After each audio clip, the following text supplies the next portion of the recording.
If you can't connect with your audience, you might as well be speaking to an empty room. Have you ever sat through a presentation where the speakers seemed to do everything theoretically right? They were confident, they knew their material, they spoke clearly, and yet you couldn't wait for it to end. Now think about another experience. Someone who maybe wasn't so perfect. Maybe they stumbled over a word, maybe they paused a bit longer than they should have, but somehow you couldn't stop listening. What was the difference? Well, it wasn't confidence, it wasn't charisma, it was connection. If you can't connect with your audience, you might as well be speaking to an empty room. My name is Hugo. I'm a voice and communication coach, and for the last 2 decades, I've helped founders, executives, TEDx speakers, and technical experts become influential communicators. Not by changing who they are, but by changing how they communicate who they are. In this video, I'm going to show you why connection is the most overlooked communication skill. Why so many intelligent people lose their audience before they've even started speaking, and the simple shifts that you can make that will have people leaning in instead of tuning out. So let's start with one of the biggest mistakes that I see.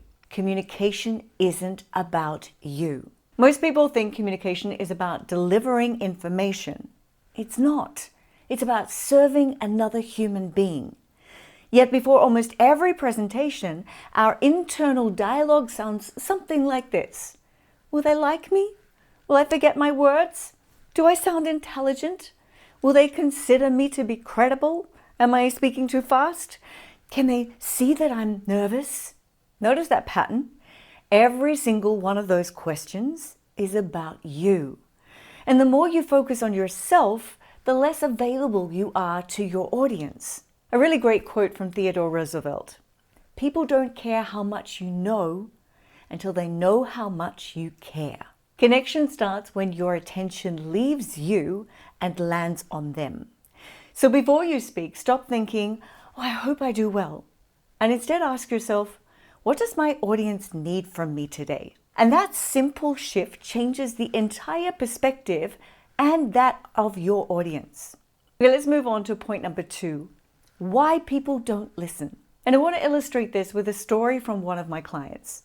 His name is Okan. He's an engineer, brilliant, one of the smartest people in his field, but almost nobody listened to him. He'd sit through meetings full of ideas, and then someone else would speak, someone louder, less qualified, more confident, and they'd walk away with the credit. And he came to me convinced he had a confidence issue. He didn't. He had a communication problem. He was speaking quietly. His body language made him look uncertain. He couldn't hold eye contact. His voice lacked presence. His message had nowhere to land. So we worked on behaviors, finding strength in his voice, not volume so much, but strength and a certain quality, using pauses, holding eye contact, owning the silence instead of rushing through, speaking with intention. People started listening. They started asking for his opinion, respecting his ideas, and then new opportunities came. His ideas gained traction, and he said, "Wow, this is fascinating how much I've learned about myself while we were working on breathing, intonation, emphasis, articulation, pace. My confidence has grown." And his confidence grew naturally because people finally experienced the expertise he'd always had. And that's the moral of this story. Confidence wasn't the starting point, it was the outcome. So if you're fixed on feeling, "I just have to become more confident," you're starting at the wrong point. Okay, point number 3. Connection happens before your first word. I've worked with many TEDx speakers and keynote speakers. They spend weeks preparing their content, perfecting every sentence, and then on the day, they're so eager to walk onto the stage, and in some cases desperate to get it over with, or excited to share their message, that they immediately start talking, sometimes before they've even reached the center of the stage. But the audience, they might still be clapping after your intro. They might be whispering to each other. Their attention is not fully on you, so you've lost that powerful moment to influence before you speak. But what happens if instead you walk center stage, you look at the audience, smile, simply pause. Just like this.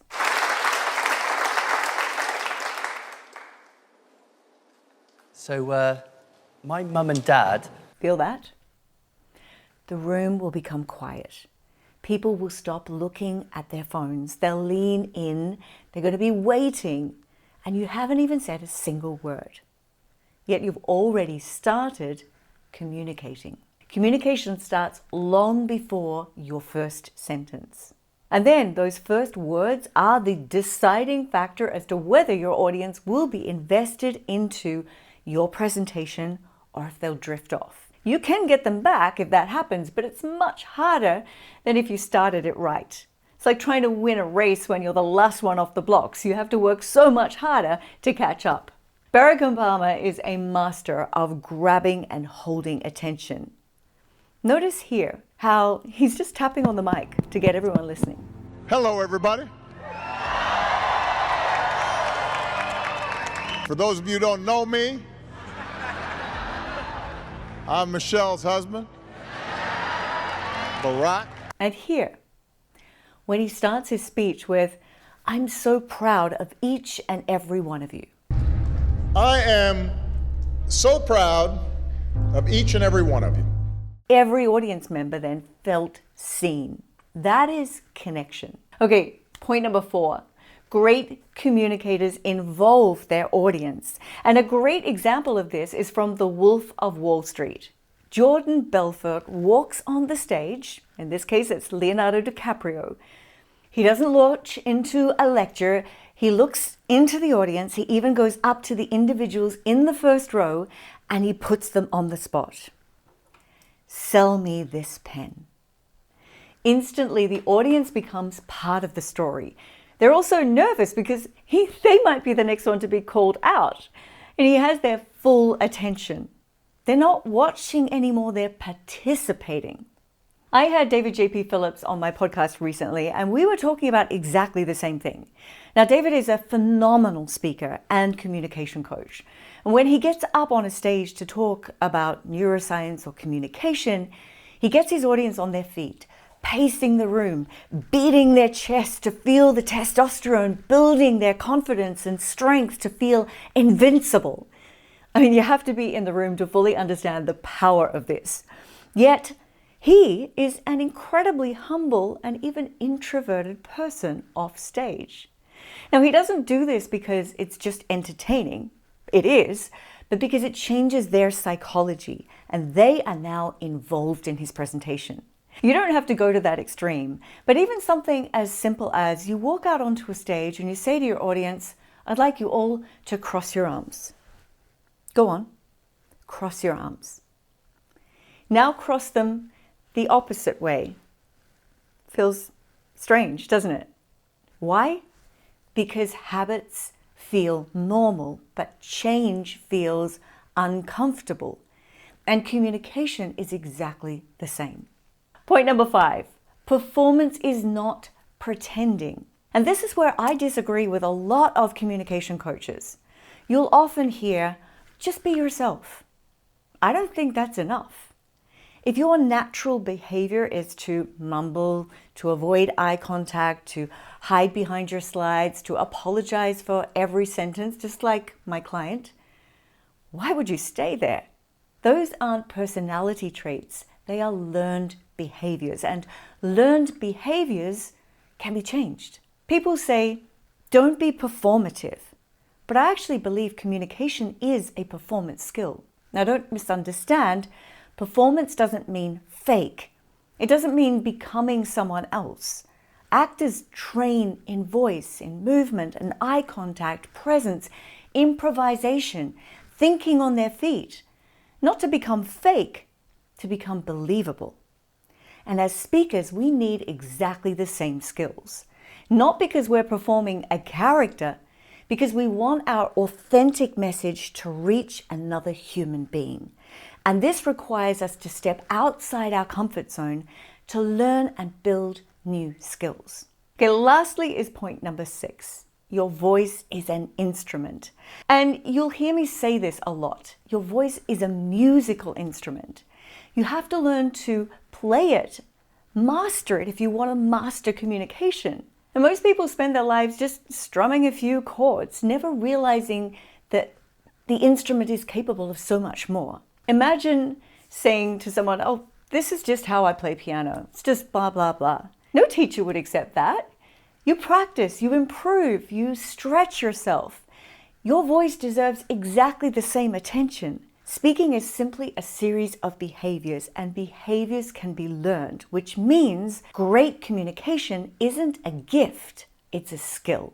When someone finds their influential voice, they become seen, heard, respected, believed, trusted, even loved. People don't just hear their words, they remember them. Opportunities begin to appear, not because they suddenly became more charismatic, not because they became more extroverted, but because people finally experienced the value that had been inside them all along. And that's what I want for you. Because if you can't connect with your audience, you might as well be speaking to an empty room. But when you do connect, you don't just communicate, you influence. And that changes everything. If you found this helpful, you're also going to enjoy this video right here. And make sure you subscribe and share it with somebody who needs it. I'll see you in the next video.